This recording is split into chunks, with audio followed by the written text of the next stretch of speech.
Hello दोस्तों, क्या हाल है। तारीख आज 13 जनवरी 2026, दिन मंगलवार, हिंदी तिथि 10 में। और आइए बात करते हैं आज के मुख्य समाचार में देश भर की तमाम बड़ी खबरों पर नजर डालते हैं। देखिए, एक तो आज के दिन लोहड़ी का पर्व है और हर बार नए साल का ये पहला खुशियों का त्योहार होता है। और खास तौर से ये पर्व उत्तर भारत के कई राज्यों में मनाया जाता है, जैसे पंजाब, हरियाणा, हिमाचल, दिल्ली वगैरह में। ये पर्व हर साल मकर संक्रांति से पहले 13 जनवरी को मनाया जाता है और इस पर्व को सर्दियों के अंत और रबी की फसल की कटाई के प्रतीक के रूप में देखा जाता है। तो आप सभी देशवासियों को लोहड़ी की ढेर सारी हार्दिक शुभकामनाएं। और चलिए आगे बढ़ते हैं अपन खबरों में। देखिए, पहला अपडेट, आज ही के दिन हमारे देश के पहले अंतरिक्ष यात्री राकेश शर्मा का जन्म हुआ था, जिन्होंने अंतरिक्ष में 7 दिन बिताए थे। 13 जनवरी 1949 को पंजाब के पटियाला में जन्मे थे ये, जो पूरे भारतवर्ष में अंतरिक्ष में कदम रखने वाले पहले भारतीय शख्स थे। और आज ही के दिन दुनिया में पहली बार रेडियो बजा था 1910 में। ये भी एक ऐतिहासिक बात है। चलिए आगे बढ़ते हैं खबरों में। देखिए, बड़ी खबर, यूपी आगरा में अवैध रूप से रह रहे 38 बांग्लादेशी नागरिकों को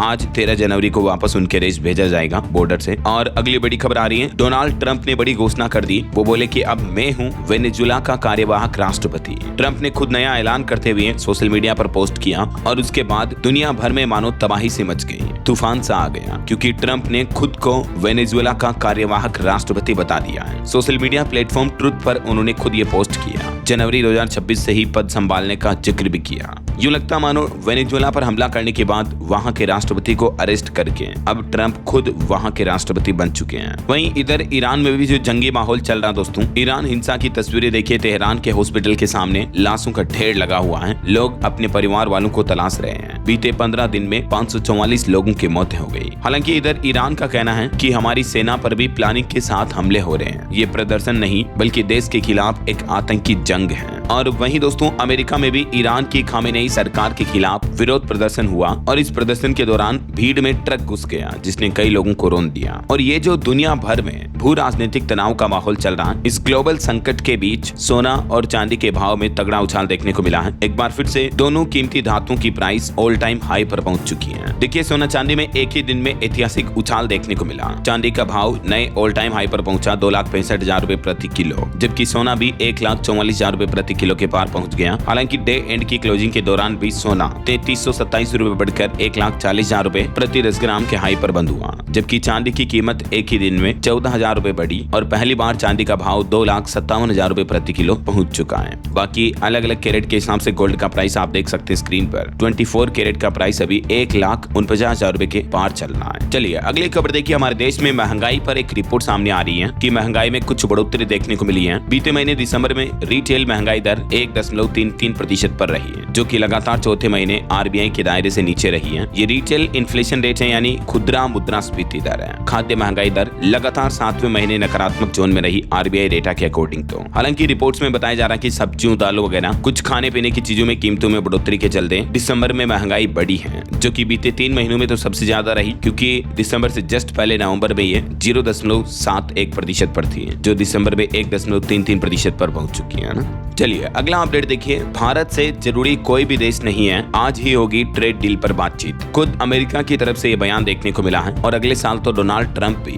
भारत का दौरा करने का ऐलान किया है। ये सब कुछ जानकारी दी गई है अमेरिका के नए राजदूत सर्जियो गोर की तरफ से। सबसे पहले तो उन्होंने भारत को अमेरिका के लिए एक महत्वपूर्ण देश बताया। उन्होंने पीएम मोदी और डोनाल्ड ट्रंप को सच्चा दोस्त कहा, जो कि मतभेद सुलझा लेते हैं। इसके साथ ही गोर ने बताया कि आज ही ट्रेड डील पर भी बातचीत होगी और ट्रंप अगले साल भारत भी आ सकते हैं। उन्होंने दोनों देशों के लिए सुरक्षा, आतंकवाद विरोधी और अन्य क्षेत्रों में सहयोग पर भी जोर दिया। तो अमेरिकी राजदूत के बयान के मुताबिक अमेरिका के लिए भारत से जरूरी कोई भी देश नहीं है। देखते हैं आज भारत अमेरिका ट्रेड डील के बीच क्या क्या बातचीतें होती हैं। दिन में जो भी अपडेट्स आएंगे मैं आपको बताता रहूंगा इसी चैनल डीएलएस न्यूज के माध्यम से। फिलहाल देखिए अगली खबर दोस्तों, एआई यानी आर्टिफिशियल इंटेलिजेंस पर पहली बड़ी चोट। दुनिया के 2 देशों ने इलोन मस्क के ग्रोक प्लेटफॉर्म पर ही बैन लगा दिया है। महिलाओं और बच्चों की उल्टी सीधी तस्वीरें बनाने के खातिर ये फैसला लिया है और उन 2 देशों में शामिल है दोस्तों, एक तो मलेशिया और दूसरा इंडोनेशिया। इन दोनों ने ग्रोक एआई पर प्रतिबंध लगा दिया है। हमारे भारत में भी आपको पता होगा सरकार ने चेतावनी दी थी, तो उसके बाद ग्रोक एआई पर कई सारी पाबंदियां भी लगा दी हैं। कई सारे अकाउंट्स को भी डिलीट वगैरह किया गया, राइट। और एआई से एक और चौंकाने वाली खबर सामने आ रही है दोस्तों, एआई अब आपको शॉपिंग भी कराएगा।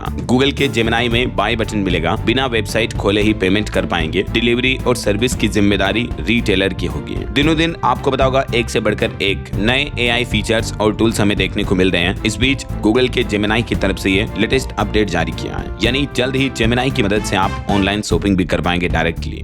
खुद सुंदर पिचाई ने ट्वीट करते हुए जानकारी दी। बाकी और भी दोस्तों, अगर आप एआई के बारे में ज्यादा जानना चाहते हैं, सीखना चाहते हैं कि किस तरह से एआई से फोटो बना सकते हैं, वीडियो बना सकते हैं, कैसे एआई का इस्तेमाल आप अपनी डे टू डे लाइफ में कर सकते हैं, तो इस बारे में डिटेल जानकारी आपको डीएलएस न्यूज के इस एआई मास्टरी कोर्स में सीखने को मिल जाएगी। Gemini, chat GPT, perplexity AI, Leonardo 11 lab समेत कई सारे मल्टीपल एआई टूल सीखने का मौका मिलेगा। तो बिल्कुल ज्वाइन कीजिएगा इस कोर्स को। और अगर आप एक पर्टिकुलर यूट्यूबर बनना चाहते हैं तो इसके लिए मैंने एक यूट्यूब मास्टरी कोर्स भी बनाया है जो आपको कंप्लीट रोड मैप सिखाएगा। तो लिंक को चेकआउट कीजिएगा। और फिलहाल सीधा आगे बढ़ते हैं अपन खबरों में। देखिए, बड़ी खबर आ रही है। पड़ोसी देश पाकिस्तान से आए संदिग्ध ड्रोन, सेना ने फायरिंग की। सीमावर्ती इलाकों में तलाशी का अभियान भी जारी है। वहीं एक रिपोर्ट सामने आ रही है कि भारत में शैक्षणिक संस्थानों की आय चालू वित्त वर्ष में 11 से 13% तक बढ़ने की संभावना है। और खबर है, जियो ब्लैक रॉक की एक नई वेबसाइट लॉन्च हुई। निवेशकों के लिए डिजिटल टूल्स और आसान निवेश गाइडलाइंस भी उपलब्ध होगी इस पर। मुकेश अंबानी का ये प्लेटफॉर्म है और कुल मिलाकर इन्वेस्टमेंट एडवाइस मिल पाएगी आपको इस पर, है ना। और वहीं आने वाले बजट को लेकर भी कुछ एक्सपेक्टेशंस यानी अनुमान लगाए जा रहे हैं दोस्तों कि इस बार के बजट में रोजगार और बैंकिंग सुधार बजट की प्राथमिकता रह सकती है, क्योंकि हमारे देश के प्रमुख अर्थशास्त्रियों यानी इकोनॉमिस्ट ने भी सरकार को ये सलाह दी है। वैसे बजट 2026-27 1 फरवरी को पेश होने वाला है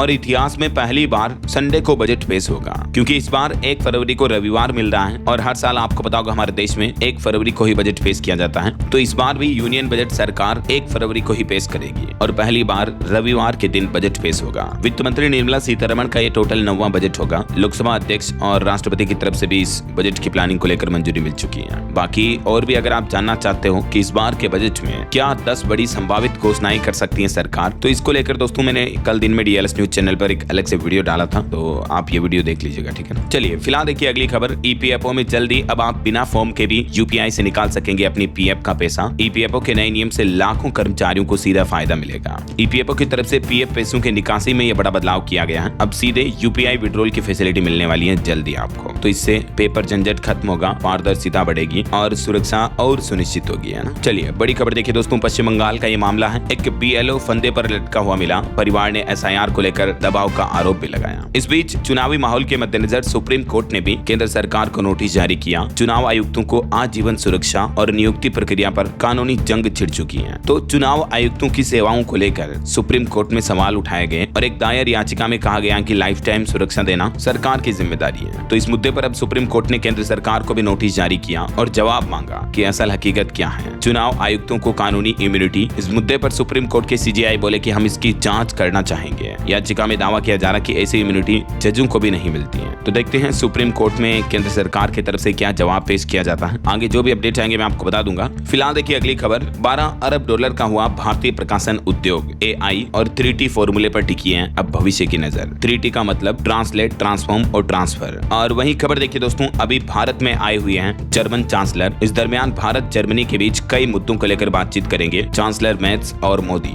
2 दिन कल और आज भी वो भारत दौरे पर 12-13 जनवरी को। इस बार वो दिल्ली के बजाय सीधा अहमदाबाद में उतरे और पीएम मोदी भी अहमदाबाद में ही है, राइट। तो बीते दिन दोनों की मुलाकात भी हुई, देख सकते हैं आप। जब मोदी और जर्मन चांसलर से मिले तो साथ मिलकर पतंग उड़ाई। प्रधानमंत्री नरेंद्र मोदी ने कहा कि भारत जर्मनी करीबी सहयोगी है। भारत में 2000 से भी ज्यादा जर्मन कंपनियां हैं। गुजरात के गांधीनगर के महात्मा मंदिर में दोनों की द्विपक्षीय वार्तालाप भी हुई और इस दरमियान दोनों द्विपक्षीय वार्तालाप के साथ ही एक ही कार में बैठे हुए नजर आए सफर करते हुए। ये कुछ तस्वीरें आप देख सकते हैं। और इस मुलाकात के बाद भारत जर्मनी के बीच कई अहम समझौतों पर भी मुहर लगी है। देखिए एक अच्छी खुशखबरी तो भारतीय यात्रियों के लिए ये है, जर्मनी ने बड़ी राहत दी। अब नहीं होगी ट्रांजिट वीजा की जरूरत। जर्मनी ने भारतीय पासपोर्ट धारकों को वीजा फ्री ट्रांजिट की सुविधा देने का भी ऐलान किया है। तो एयरपोर्ट से होकर तीसरे देश जाने पर अब आपको अतिरिक्त वीजा नहीं देना पड़ेगा, जिससे आपकी यात्रा आसान, तेज और कम कागजी होगी, है ना। भारत और जर्मनी के बीच और भी कई रणनीतिक साझेदारी को नई गति मिली पीएम मोदी और जर्मन चांसलर्स की प्रतिनिधिमंडल स्तर की वार्तालाप के बाद। और प्रधानमंत्री नरेंद्र मोदी ने भी बीते दिन युवा दिवस के मौके पर देश के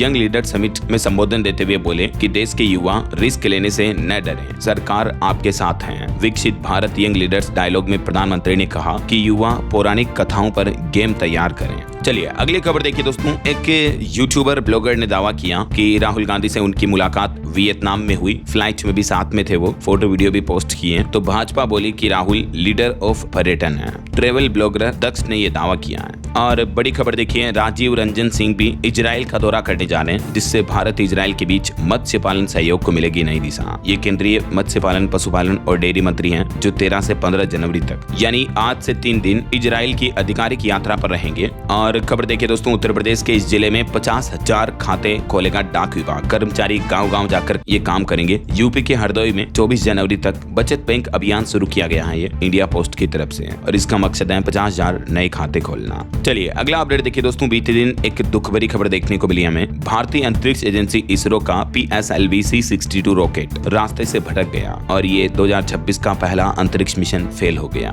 तीसरी स्टेज में गड़बड़ी आई। इस रॉकेट में अन्वेषण समेत 16 सैटेलाइट लेकर ये अंतरिक्ष में जा रहा था। ठीक सुबह 10:18 पर इसे आंध्र प्रदेश के श्रीहरिकोटा से लॉन्च किया गया, लेकिन बड़े ही दुख की बात है कि रॉकेट लॉन्चिंग के तीसरे चरण में गड़बड़ी आ गई। इस वजह से ये रास्ता भटक गया। खैर, हमें अपने फेल्योर से हिम्मत नहीं हारनी चाहिए और हम सब की तरफ से, पूरे देशवासियों की तरफ से भी भारतीय अंतरिक्ष एजेंसी इसरो को ढेर सारा प्यार। हमें पूरा विश्वास है कि इसरो ने पहले भी अंतरिक्ष के क्षेत्र में इतिहास में कई बड़ी उपलब्धियां हासिल की हैं और जल्द ही वापस अपने इस मिशन को सफलतापूर्वक अंजाम देगा इसरो, है ना। चलिए अगली खबर देखिए, CBI ने सुपरस्टार विजय से 6 घंटे तक पूछताछ की। साउथ एक्टर बोले कि भगदड़ के लिए हम जिम्मेदार नहीं हैं। आपको पता होगा करूर भगदड़ में जब उनकी चुनावी जनसभा होनी थी तो 41 लोगों की मौत हुई थी। तो इस मामले पर CBI ने उन्हें पूछताछ के लिए बुलाया। और एक शख्स की अनोखी दास्तान देखिए, बच्चों पर बोझ ना पड़े इसलिए खोदी अपनी खुद की कब्र। 80 साल के बुजुर्ग को मौत के बाद पत्नी की ही कब्र के बगल में दफनाया गया। मामला है तेलंगाना के लक्ष्मीपुरम का। यहाँ के रहने वाले एक 80 साल की उम्र में एक शख्स की मौत हो गई और उनकी आखिरी इच्छा थी कि उन्हें उसी कब्र में दफनाया जाए जिसे उन्होंने खुद बना दिया था पहले ही, ताकि बच्चों पर बोझ ना पड़े। देखिए जरा।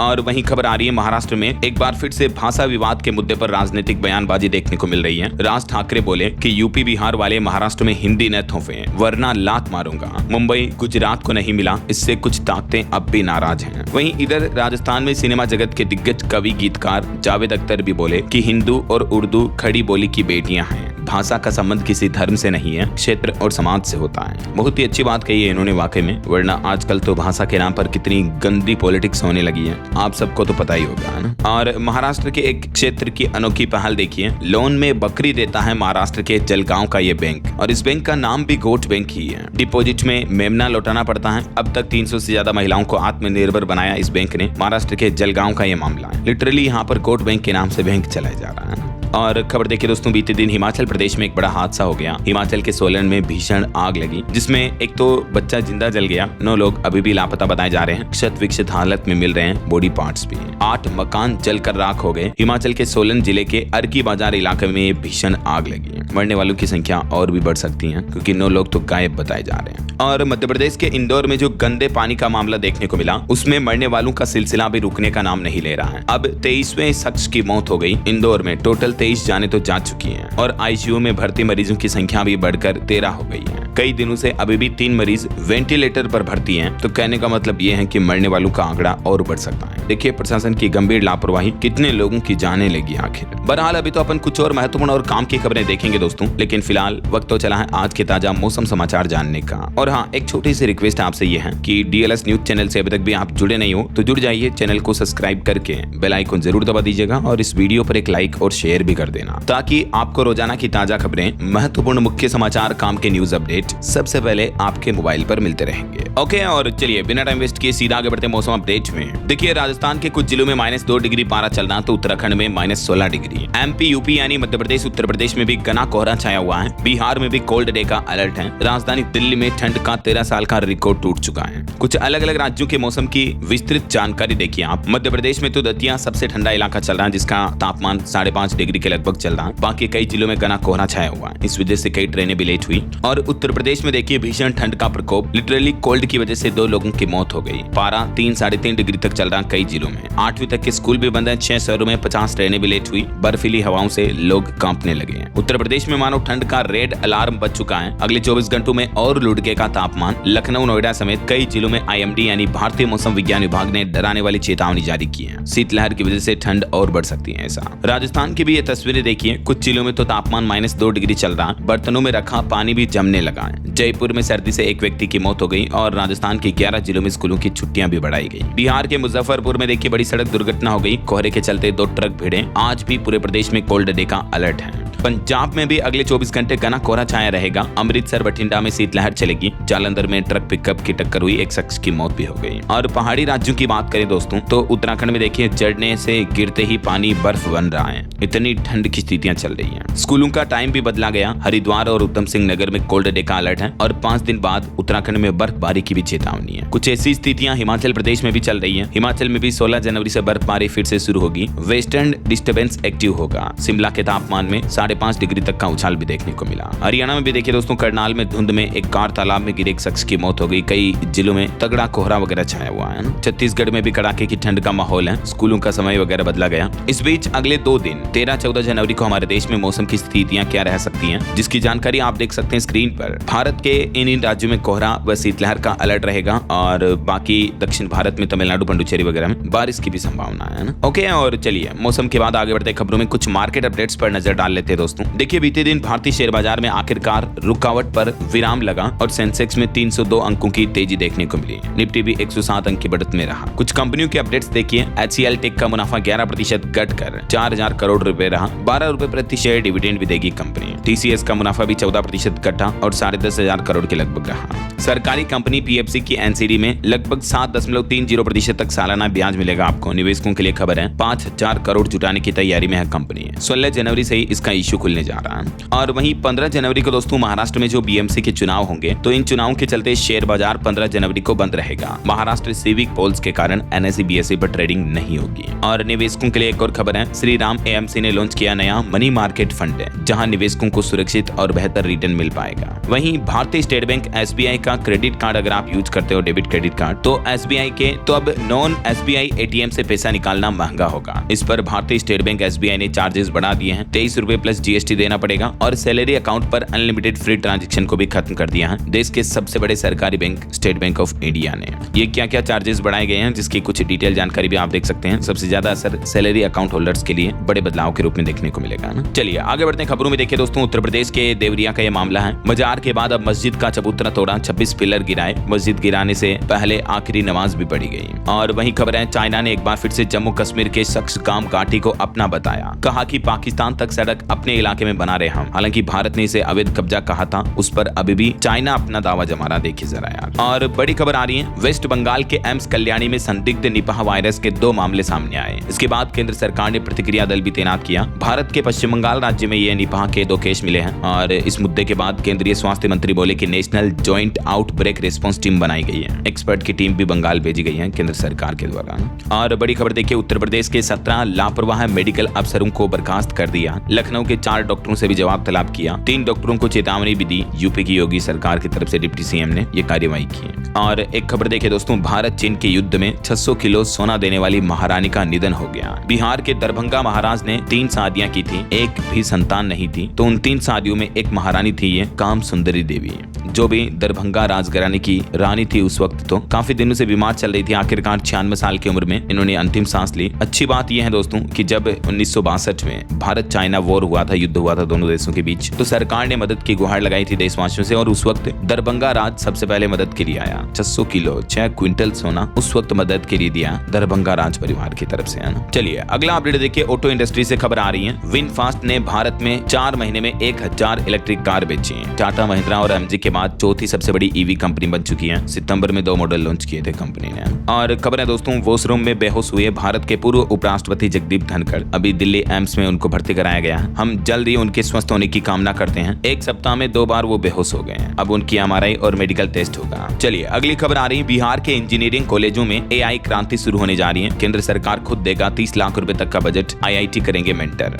वहीं बिहार के मेडिकल कॉलेजों में 1445 45 जूनियर डॉक्टरों की भी जल्दी नियुक्ति होगी। 65,000 रुपए तक का मानदेय दिया जाएगा। नीतीश सरकार की तरफ से ये घोषणा की गई है, तो इससे स्वास्थ्य व्यवस्थाएं और बेहतर होगी, है ना। और खबर है दोस्तों, मध्य प्रदेश में बिजली उपभोक्ताओं को बड़ा झटका लगा। KW नहीं बल्कि अब KVA के आधार पर बनेगा बिल, जिससे कि 15% तक बिजली का खर्च बढ़ सकता है। इतने दिन KW यानी किलोवाट पर बिजली बिल जनरेट होता था, राइट, लेकिन अब इसकी बजाय किलो वोल्ट एम्पियर KVA के आधार पर बिजली बिल जनरेट होगा। मध्य प्रदेश क्षेत्र विद्युत वितरण कंपनी ने ये नियम में प्रस्तावित बदलाव करने का ऐलान किया है, तो इससे मध्य प्रदेश में बिजली उपभोक्ताओं की बिजली और महंगी हो सकती है ऐसा। और यूपी सरकार की एक नई पहल देखिए, विवाहित बेटियों को अब ससुराल में मिलेगा मुफ्त राशन। शादी के बाद राशन कार्ड से नहीं कटवाना पड़ेगा नाम। खाद्य एवं रसद विभाग की तरफ से नई पहल की जा रही है। अब बेटियों की जहां शादी हुई है ना, वहां के राशन कार्ड को पूर्ति निरीक्षक कार्यालय ले जाने के बाद विवाहिता का नाम ससुराल पक्ष में ऑटोमेटिक तुरंत जुड़ जाएगा। अब लंबा समय तक इंतजार नहीं करना पड़ेगा, वरना पहले 45 से 90 दिन तक का समय लग जाता था इस पूरी तकनीकी प्रक्रिया में, राइट। लिहाजा लाभार्थी को उस वक्त राशन से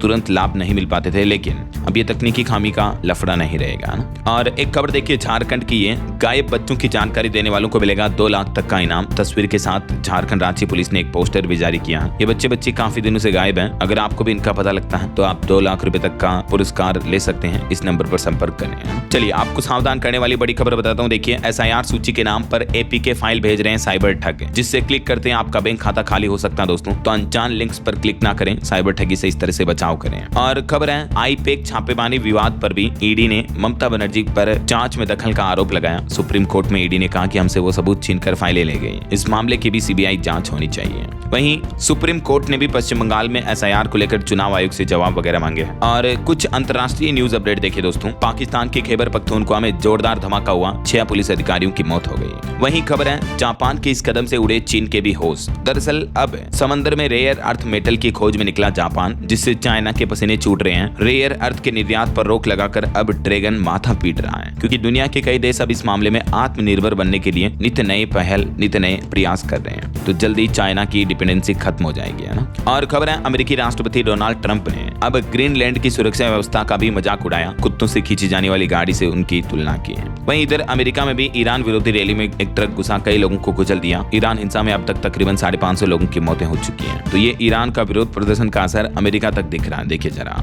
और खबर है दोस्तों बांग्लादेश में एक हिंदू सिंगर की इलाज न मिलने की वजह से मौत हो गई। ये जेल में बंद थे, अस्पताल में दम तोड़ा। उनके परिवारजनों ने लापरवाही का आरोप लगाया जेल प्रशासन पर। चलिए इंटरनेशनल न्यूज अपडेट के बाद आगे बढ़ते हैं खबरों में। देखिए आप कुछ बड़ी दुर्घटनाओं और हादसों से जुड़ी खबरें। पंजाब में नहर में गिरी कार, एक मां और बेटी की मौत हो गई। दिल्ली में SUV डिवाइडर से टकराकर पलटी, एक की मौत, 6 लोग घायल हो गए। और एक क्राइम जगत से बड़ी खबर देखिए, एक मां ने अपने ही 6 साल की बेटी को मार डाला। गाजियाबाद में डंडे से 20 मिनट तक पीटती रही, हाथ पैर टूट गए, पूरा शरीर नीला पड़ गया, तब जाकर रुकी वो। यूपी के गाजियाबाद का ये मामला है। 6 साल के मासूम की एक सौतेली मां ने पीट कर हत्या कर दी। यार देखिए, सौतेली मां के दर्जे को ही बदनाम कर दिया समाज में। और यूपी कानपुर में भी एक बड़ी आपराधिक घटना देखने को मिली। शराब की वजह से अपनी पत्नी और अपने ही बेटे को काट डाला। अपनी 5 महीने की गर्भवती पत्नी थी जिसका नाम था रूबी। तो यूपी कानपुर के इस थाना क्षेत्र में शराब के नशे ने एक परिवार को पूरी तरह से तबाह कर दिया। नाराज पति और आए दिन होने वाले झगड़ों के बीच पति ने अपनी गर्भवती पत्नी और बच्चे को भी मार दिया। देखिए यार। और यूपी में एक और बड़ी घटना देखने को मिली, एक और पति का कत्ल। प्रेमी संग पत्नी ने रची साजिश, शराब पिलाई, मफलर से गला घोंट दिया और फिर सिर काट कर बोरवेल में भी फेंक दिया। यार मतलब यूपी मेरठ की तरह फिरोजाबाद में भी इस तरह का मामला देखने को मिला। तीसरे शख्स की वजह से पत्नी ने पति की हत्या कर दी है। चलिए आगे बढ़ते हैं खबरों में। कुछ खेल समाचार पर अपडेट देखिए आप। एक तो विश्व कप यानी वर्ल्ड कप के कार्यक्रम में बदलाव नहीं होगा। ICC ने जताया भारत में सुरक्षा का भरोसा। ICC का कहना कि बांग्लादेश को भी भारत में ही T20 वर्ल्ड कप खेलना होगा। वेन्यू बदलने की मांग को खारिज कर दिया। वहीं शिखर धवन ने अपनी गर्लफ्रेंड से सगाई की। सोफी साइन अमेरिकी कंपनी में वाइस प्रेसिडेंट है। 2023 में इनका तलाक हुआ था, अब इन्होंने नई सगाई कर ली है। और विराट कोहली क्रिकेट के दूसरे टॉप स्कोरर बने। वहीं WPL पर भी खबर है। वुमेन्स प्रीमियर लीग में RCB की लगातार दूसरी जीत हुई। यूपी वॉरियर्स को 9 विकेट से हराया। चलिए आगे बढ़ते हैं खबरों में दोस्तों। देखिए बड़ी खबर, PM नरेंद्र मोदी 18 जनवरी को हरी झंडी दिखाएंगे। झारखंड में धनबाद को मिलेगी हावड़ा आनंद विहार अमृत भारत एक्सप्रेस ट्रेन। और वहीं देखिए एक युग का अंत हुआ। 14 जनवरी मकर संक्रांति के बाद साउथ ब्लॉक खाली करेगा PMO। सेवा तीर्थ होगा अब नया ठिकाना, यानी PM मोदी का नया ऑफिस बनकर तैयार हो चुका है। अब पुराने PMO ऑफिस को पीएम अलविदा कहेंगे और ये नया ऑफिस रायसीना हिल्स के पास बना है। यहीं पर नया आवास भी बन रहा है। मोदी इसी महीने इसमें शिफ्ट हो सकते हैं। 2 मुहूर्त भी निकाले गए इसके लिए। ये लोकेशन में आप देख सकते हैं पुराना और नया ऑफिस कहाँ होगा। और बॉलीवुड से खबर है दोस्तों, गोल्डन ग्लोब 2026 इवेंट में प्रियंका चोपड़ा बनी अवार्ड प्रेजेंटर। सीरीज एडोलेसेंस और लियोनार्डो की फिल्म को 4 अवार्ड मिले हैं। ओवन कूपर को बेस्ट सपोर्टिंग एक्टर का अवार्ड भी मिला। और रानी मुखर्जी की मर्दानी 3 फिल्म का ट्रेलर भी रिलीज हो चुका है। 30 तारीख को ये लॉन्च होगी। वहीं बॉक्स ऑफिस पर देखिए प्रभास की फिल्म का नहीं चला जादू, धुरंधर के आगे फेल हुई फिल्म। पहले वीकेंड पर कलेक्शन महज 19 करोड़ रुपए रहा। चलिए आगे बढ़ते खबरों में देखिए आप, सरकार की कमाई में तगड़ी बढ़ोतरी हुई। नेट टैक्स कलेक्शन 8.8% तक बढ़ा है, जबकि टैक्स रिफंड में करीब 17% तक की गिरावट देखने को मिली है। यानी डायरेक्ट टैक्स कलेक्शन प्रत्यक्ष कर संग्रह में लगभग 9% तक का ये सीधा उछाल देखने को मिला है। और किसान भाई लोगों के लिए नए साल का बड़ा तोहफा है। कृषि यंत्रों पर 50% तक की सब्सिडी दे रही सरकार। 21 जनवरी तक किसान भाई लोग इसके लिए ऑनलाइन आवेदन कर सकते हैं। यूपी सरकार के इस ऑफिशियल पोर्टल के माध्यम से किन किन यंत्रों पर सब्सिडी मिलेगी, क्या कुछ और भी डिटेल जानकारी इसके बारे में देख सकते हैं आप स्क्रीन पर। तो किसान भाई लोगों के लिए खास मौका है। चलिए अगला अपडेट देखिए, न आरएसी न वेटिंग, सिर्फ कंफर्म टिकट पर कर सकेंगे यात्रा। वंदे भारत स्लीपर ट्रेन से बदलेगा रेल सफर का अनुभव। स्लीपर ट्रेन के साथ ही रेलवे यात्रियों के लिए कुछ नए नियम भी लागू होने जा रहे हैं। और खबर है यूपी लखनऊ में मुख्यमंत्री से हुई केजीएमयू कुलपति की मुलाकात, हड़ताल खत्म करने की घोषणा हुई। अब नियमित चलेगी ओपीडी। वहीं दोस्तों उत्तर प्रदेश में पंचायत चुनाव से ठीक पहले ओबीसी आयोग गठन पूरा करने की मांग भी देखने को मिल रहे हैं। हाईकोर्ट पहुंचा मामला, पीआईएल दाखिल हुई। और आरबीआई के डिप्टी गवर्नर ने भी चेतावनी जारी की, बैंकों में बढ़ता डिजिटलीकरण बदल रहा है वित्तीय जोखिमों का स्वरूप, तो नए उपाय लागू करना जरूरी है ताकि लोगों को फाइनेंशियल जोखिम कम रहे। ऐसा जैसे जैसे डिजिटलाइजेशन बढ़ रहा है, सुविधाएं भी बढ़ रही है, तकनीक से फायदा भी मिल रहा है, लेकिन खतरे भी बढ़ते जा रहे हैं। ऐसा और खबर है डिलीवरी बॉय बने राघव चड्डा, कंधे पर बैग लटकाकर सड़क पर उतरे आम आदमी पार्टी के नेता, घर घर पहुंचाए ऑर्डर। और इसके लिए उन्होंने एक वीडियो भी शेयर किया। गिग वर्कर्स के लिए आवाज उठा रहे, उनके अधिकारों की बात करे राघव चड्डा ने अब ये अनोखा तरीका अपनाया है। और एक बड़ी चिंताजनक रिपोर्ट सामने आ रही दोस्तों, देखिए एक लोन भरने के लिए दूसरा लोन ले रहे हैं लोग बाग। यूपी काशी में तकरीबन 50,000 लोगों को क्रेडिट कार्ड की लत से लग गई है। और यूपी में आसान हुए कैरेक्टर सर्टिफिकेट, किराएदार सत्यापन समेत कई काम इस सर्टिफिकेट के माध्यम से कराए जा सकते हैं। योगी सरकार ने इस पर नई व्यवस्था भी शुरू की है। उत्तराखंड के लोगों के लिए भी खुशखबरी है। राज्य में अब घर बैठे दर्ज होगी जमीन संबंधित शिकायतें। मुख्यमंत्री पुष्कर सिंह धामी जल्दी इसको लेकर एक नया पोर्टल भी लॉन्च करेंगे ना। वहीं खबर है हिमाचल प्रदेश में छोटी जल विद्युत परियोजनाओं को राजस्व कर में रियायत देने की भी तैयारी कर रही है सरकार ने। 2% टैक्स का फैसला भी लिया। और वहीं खबर है यूपी अयोध्या के बाद अब उड़ीसा पुरी में भी मांस मदिरा पर बैन लगाने की मांग तेज हुई। कानून मंत्री को याद दिलाया पुराना वादा। वहीं देखिए SC/ST आरक्षण में क्रीमी लेयर सिद्धांत लागू करने की मांग को लेकर सुप्रीम कोर्ट में याचिका लगाई। अब सर्वोच्च न्यायालय ने केंद्र सरकार से भी जवाब मांगा। वहीं एक चौंकाने वाली सर्वे रिपोर्ट सामने आ रही दोस्तों कि असमानता अभी भी हमारी दुनिया में देश में सबसे बड़ी चिंता है। 36% युवा चुनाव लड़ना चाहते हैं। 48% युवा अमीर और गरीब के बीच बढ़ती खाई से चिंतित हैं। लेकिन फिर भी युवाओं को कई बार मौके नहीं मिलते हैं असमानता की वजह से। देखिए आप। और देश के बैंकिंग सेक्टर पर एक और रिपोर्ट सामने आ रही। देखिए बड़ा बदलाव हुआ। बीते 20 सालों में 23 गुना बढ़ा बिना गारंटी वाला कर्ज भी।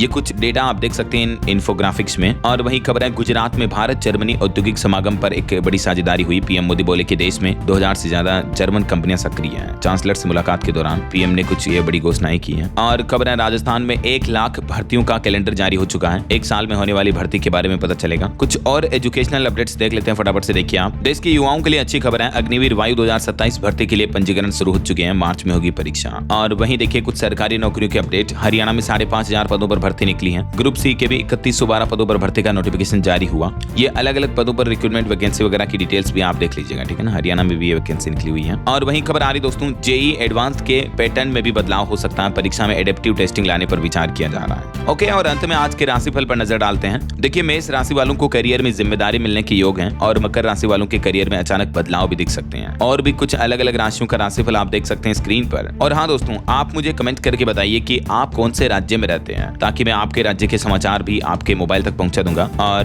बाकी इस वीडियो को लाइक और शेयर करना, DLS न्यूज चैनल को सब्सक्राइब करके बेल आइकन जरूर दबा देना, रोजाना ऐसी इन्फॉर्मेटिव जानकारियां, महत्वपूर्ण समाचार देखते रहने के लिए। ओके, ख्याल रखिएगा अपने आप का, अपने परिवार का। मिलेंगे अगले नेक्स्ट अपडेट में। तब तक के लिए जय हिंद, जय भारत, वंदे मातरम।